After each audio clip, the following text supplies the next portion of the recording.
Olá, chegou sexta-feira. Bom, né? Todo mundo gosta.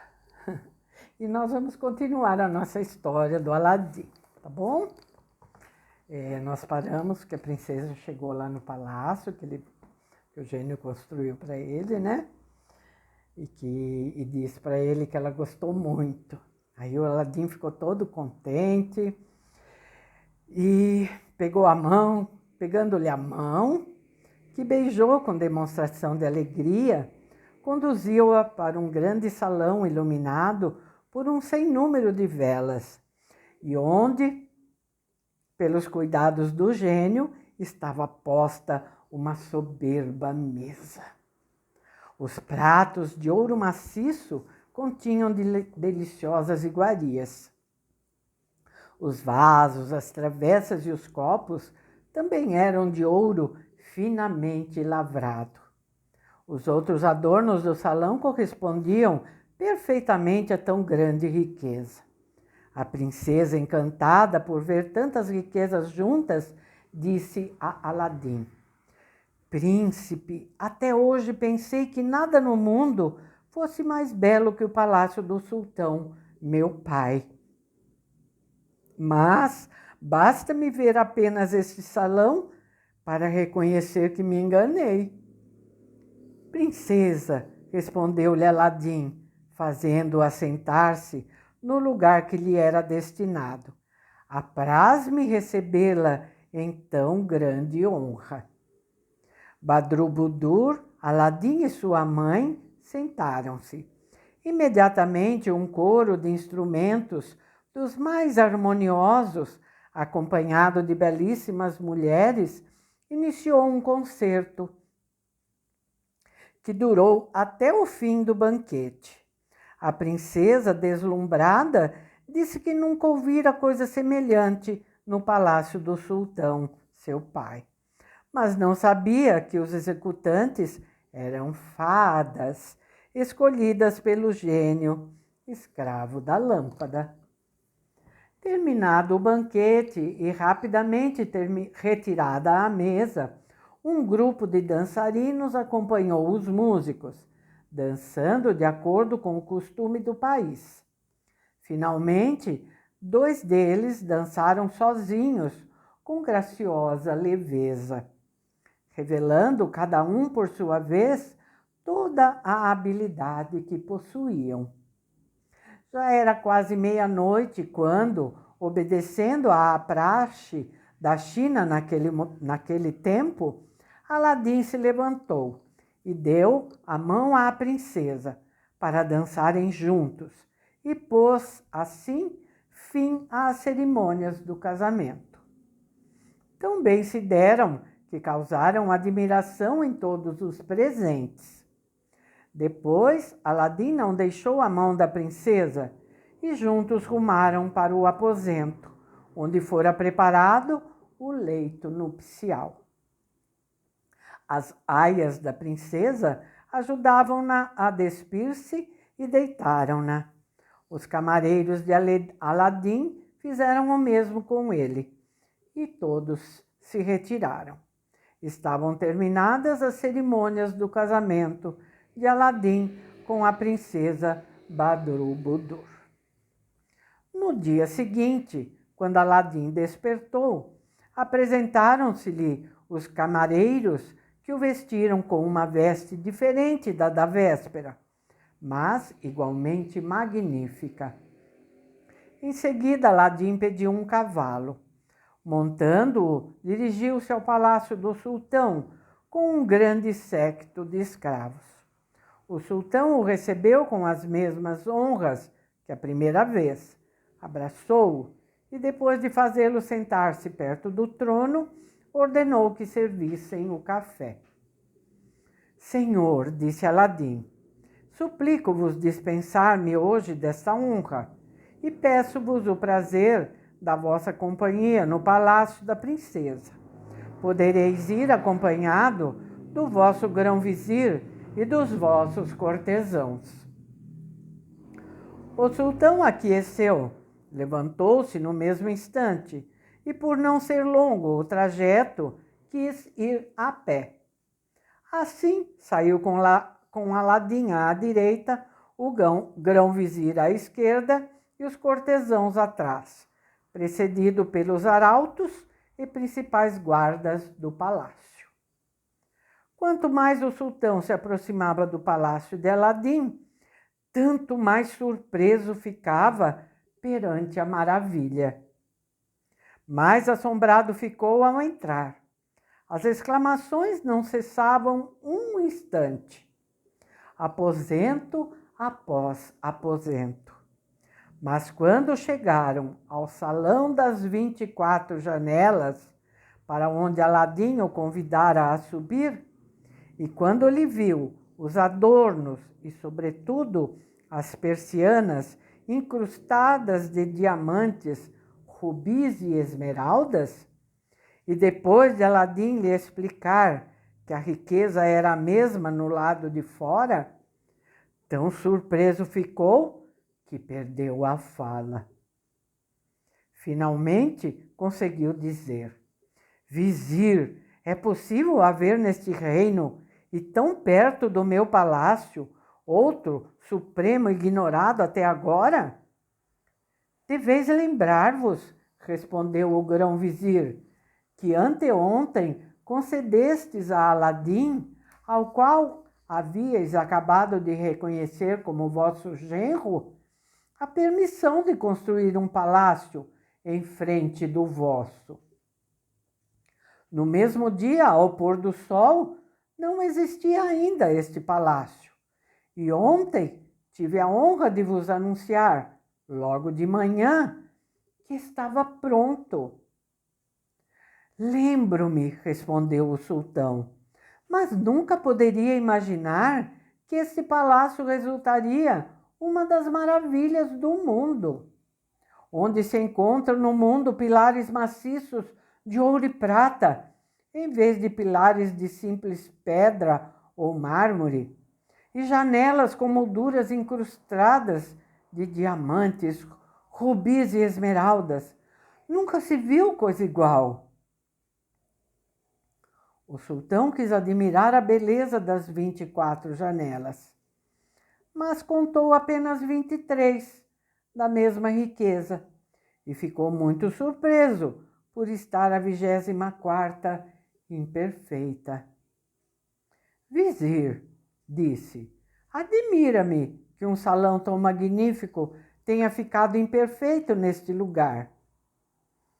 Senhor, respondeu o grão-vizir, Aladim com certeza se apressou e faltou-lhe tempo para terminar esta janela. Mas é de crer que não lhe faltem as pedras necessárias e que executará imediatamente o trabalho. Aladim, que deixara o salão para dar algumas ordens, voltou ao seu lado. Meu filho, disse-lhe o sultão, eis aqui um salão dos mais dignos de ser admirado por todos. Uma única coisa me surpreende, é ver esta janela imperfeita. Foi a obra do esquecimento, da negligência, ou foi porque os operários não tiveram tempo de acabar tão bela joia de arquitetura? Senhor, respondeu Aladim, não é por nenhuma dessas razões que a janela ficou no estado em que a vedes. A coisa foi feita de propósito. Dei ordem para que os operários a deixassem de lado, querendo que tivesseis a glória de terminar este salão e, ao mesmo tempo, o palácio. Rogo-vos concordar com a minha boa intenção para que eu possa lembrar-me do favor que de vós receberei. Se é assim, respondeu o sultão, concordo de bom grado e darei imediatamente as ordens para isto. Ordenou realmente que fossem chamados os joalheiros mais bem abastecidos de pedras e os ourives mais hábeis da capital. Depois desceu do salão e Aladim o conduziu àquela em que recebera a princesa, no dia das núpcias. Badr-Budur chegou um momento depois e apresentou-se a seu pai com expressão que lhe deu a conhecer como estava contente com o casamento. 2 mesas estavam cobertas das mais deliciosas iguarias, servidas em pratos de ouro. O sultão sentou-se e comeu com a princesa, Aladim e o grão-vizir. Os cortesãos serviram-se depois. O monarca achou as iguarias deliciosas e confessou que nunca havia comido tão bem. A mesma coisa disse do vinho, realmente ótimo. O que mais admirou, porém, foram 4 grandes peças com garrafas, travessas e copos de ouro maciço, incrustados de pedras. Encantaram-no também os coros musicais, clarins, acompanhados de tímbales e tambores, que soavam a uma distância adequada para serem agradáveis. Quando o sultão se levantou da mesa, anunciaram-lhe que acabavam de chegar os joalheiros e ourives, chamados por sua ordem. Subiu então novamente ao salão das 24 janelas e mostrou-lhes a janela incompleta. Chamei-vos, disse-lhes, para que termineis essa janela, dando-lhe a mesma perfeição que as outras. Não percais tempo em deixá-la completamente idêntica. Os joalheiros e ourives examinaram as 23 janelas com grande atenção. E depois de se consultarem e combinarem o que cada um iria fazer, voltaram a apresentar-se ao sultão. O joalheiro-mor do palácio, tomando a palavra, disse-lhe: Senhor, estamos prontos para empregar todos os nossos esforços a fim de vos obedecer. Mas juntos não temos as pedras preciosas necessárias para executar tão grande trabalho. Eu tenho, respondeu-lhes o sultão, o que vos faz preciso.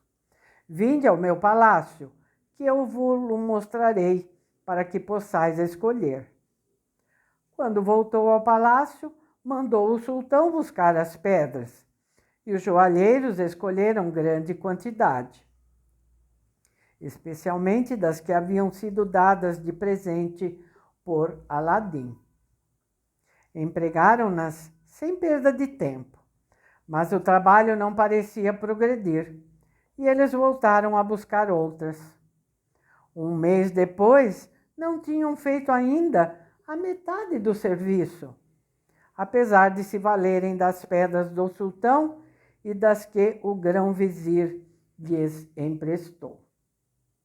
Aladim, vendo que o sultão se esforçava inutilmente em tornar aquela janela igual às outras, e nunca chegava ao fim, mandou vir os ourives e disse-lhes que, além de cessar o trabalho, desfizessem a parte já feita e devolvessem ao sultão e ao grão-vizir as pedras emprestadas. O trabalho, no qual haviam sido empregadas mais de 6 semanas, foi destruído em poucas horas. Depois, os joalheiros retiraram-se e deixando Aladim sozinho. Este, tirando a lâmpada, esfregou-a e imediatamente se lhe apresentou o gênio. Gênio, disse-lhe Aladim, ordenei-te que deixasse uma das 24 janelas deste salão incompleta, e tu executaste a minha ordem. Agora chamei-te porque desejo que a tornes igual às outras. O gênio desapareceu e Aladim desceu. Poucos momentos depois, quando subiu outra vez, achou a janela no estado em que a desejava, igual às outras. Os joalheiros e os ourives, entretanto, no palácio do sultão, foram-lhe imediatamente apresentados. O principal deles, devolvendo-lhe as pedras, disse-lhe: Senhor, sabeis quanto tempo trabalhamos para terminar a obra da qual fomos incumbidos. Já estava bem adiantada, quando Aladim nos obrigou não somente a cessar, mas até a desfazer tudo o que tínhamos feito e devolver as vossas pedras e as do grão-vizir. O sultão perguntou-lhes se Aladim não lhes explicara a razão. E ao lhe responderem que nada sabiam, ele deu ordem de que lhe trouxesse imediatamente o cavalo, no qual montou, seguido de pouca gente a pé. Ao chegar ao palácio de Aladim, apeou-se perto da escada que conduzia ao salão de 24 janelas e subiu sem fazer-se anunciar. Mas Aladim teve ainda tempo suficiente para recebê-lo na porta. O sultão, sem permitir que ele se queixasse de não haver Sua Majestade anunciado, disse-lhe: Meu filho, venho perguntar-vos por que quisestes deixar imperfeito tão magnífico e singular salão. Aladim dissimulou a verdadeira razão, que era a de não possuir o sultão pedras suficientes para tão grande obra. Mas, para revelar-lhe de que maneira excedia o seu palácio, disse-lhe: Senhor, é verdade que vistes o salão incompleto, mas agora verifique se falta alguma coisa. O sultão foi diretamente à janela incompleta e, ao vê-la detidamente e depois de se convencer de que a janela que tanto tempo exigira dos ourives estava terminada, abraçou Aladim e, beijando-o na testa entre os olhos, disse-lhe boquiaberto: Meu filho, quem sois para fazerdes coisas tão espantosas num abrir e fechar de olhos? Não tendes igual no mundo, e quanto mais vos conheço, tanto mais vos admiro. Aladim recebeu os elogios do sultão com modéstia e respondeu-lhe: Senhor, é grande glória para merecer vossa benevolência e aprovação. O que vos posso assegurar é que tratarei de não me esquecer de merecê-las cada vez mais. O sultão voltou ao palácio sem permitir que Aladim o acompanhasse. Ao chegar, encontrou o grão-vizir à sua espera. O sultão, ainda comovido pelas maravilhas que acabava de ver, descreveu-as em termos que não deixaram dúvidas ao vizir de ser o palácio de Aladim efeito de um encantamento, o que já dissera quando surgira o palácio. Quis então repetir-lhe a mesma coisa. Vizir, interrompeu o sultão, já me disseste a mesma coisa. Vejo que não vos esquecestes ainda do casamento de minha filha com vosso filho. Bom, a conversa vai ter sequência, mas nós vamos parar por aqui, porque chegou o nosso tempo, tá bom? Então, no próximo vídeo, nós vamos saber como prosseguiu essa conversa e toda a sequência da história, não é? Que está me intrigando é saber se algum dia vão descobrir a história da lâmpada, a história do gênio, como foi que o Aladim conseguiu tudo isso, não é? Tá bom? Bom, desejo a todos um ótimo final de semana e reitero a vocês o meu pedido. Não se esqueçam de deixar um like. Nos comentários, nem que seja um emojizinho, um coraçãozinho, alguma coisa. Mas se puderem comentar, sabe assim, é importante para mim saber, né, o que vocês estão achando. E importante também é eu atingir os 1.000 inscritos, que é uma norma do YouTube. Então, peço também a vocês isso, que me ajudem nessa tarefa. Falta pouco, tá, gente? Falta pouco. Mas se eu não atingir os 1.000, eu não vou cumprir a norma do YouTube. E eu tenho prazo para isso.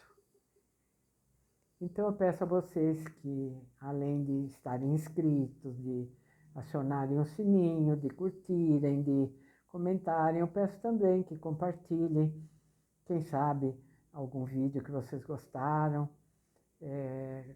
comentarem, né, com seus amigos, seus contatos, sua família, sobre o canal, divulgarem, quem sabe, a playlist, né, os livros que nós já lemos, os livros que nós estamos lendo, tá bom? Aí a gente consegue, né?